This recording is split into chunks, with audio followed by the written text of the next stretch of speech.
Please subscribe Tito Manny Vlog.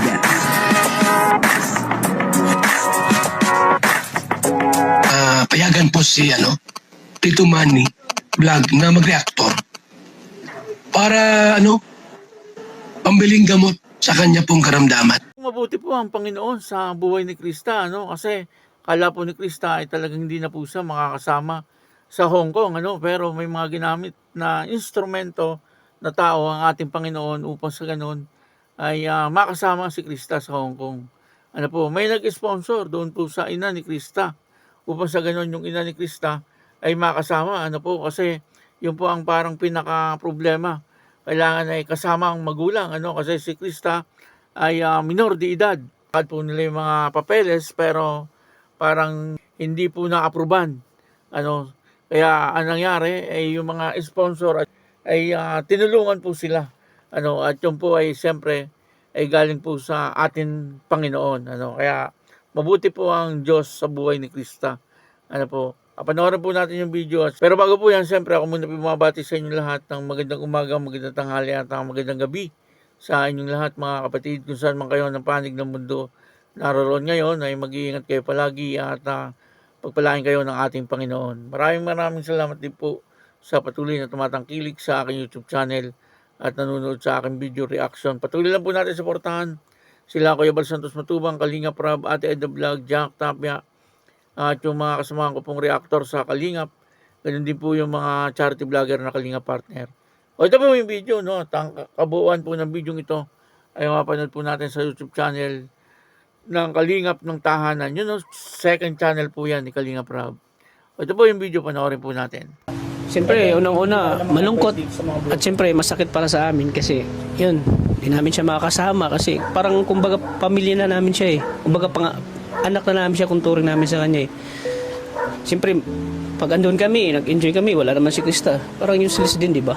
Kasi ang inaasahan talaga doon na gusto makita ng mga supporters ay si Krista. Kaya nakakaiyak, nakakalungkot po kasi kumbaga inaasahan na namin to na matutuloy makasama si Krista pero ginagawa na namin ang lahat po ng aming makakaya para lang makasama si Krista pero hindi talagang ginawa niyo naman yung best nyo. Ginawa namin yung best namin, kami niligaya pag kami ng mga papers ni Krista talagang sinasama namin si nanay. Kaya talagang malungkot po talaga para sa amin na di ba kasama si Krista. Ayun nga, dahil hindi ako makakasama. Pero, ayun, masasabi ko lang, unang talaga, di naman kasi lahat ng mga sinusubukan natin na bagay is kung ano yung gusto natin na mangyari, hindi naman talaga totally nangyayari.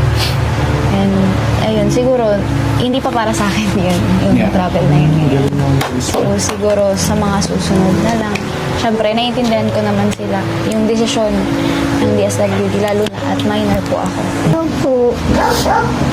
Ginawa po talaga namin ni Ate Ligaya lahat kasi lagi po kami magkasama sa diet, lahat ng mga papers na kailangan. Kinuha po namin. Hanggat sa nakailang take nga po siya pag online para lang po maging okay. Tapos, nakakailan na po kami, hindi po talaga siya makuha. Kasi marami nga pong papel na kulang. Nung makumpleto naman po namin at in-interview nga po kami kahapon. Yun, nagsabi po talaga na na parang 50-50 daw po. Ang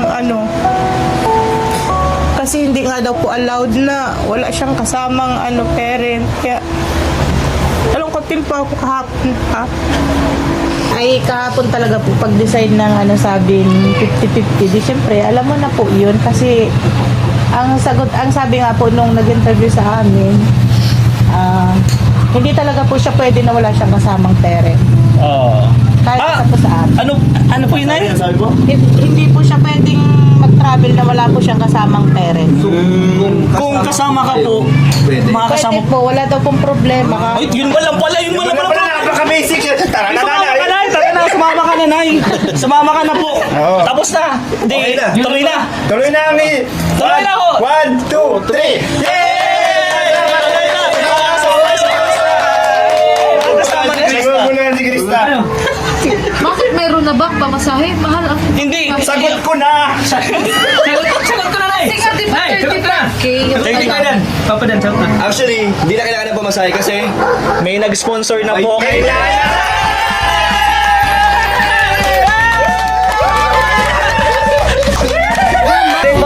Sa mga naguguluhan po, yes po, sinabi na po ni nanay na kapag kasama daw po yung magulang, si nanay, pwedeng-pwede na pong sumama si Krista. Ko alam na kasama po talaga.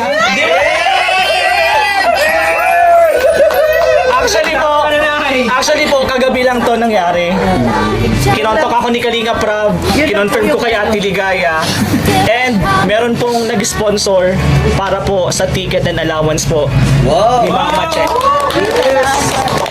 Worth 35,000, pasalamatan po natin. Mama Anonymous and Mami Rose, maraming salamat po.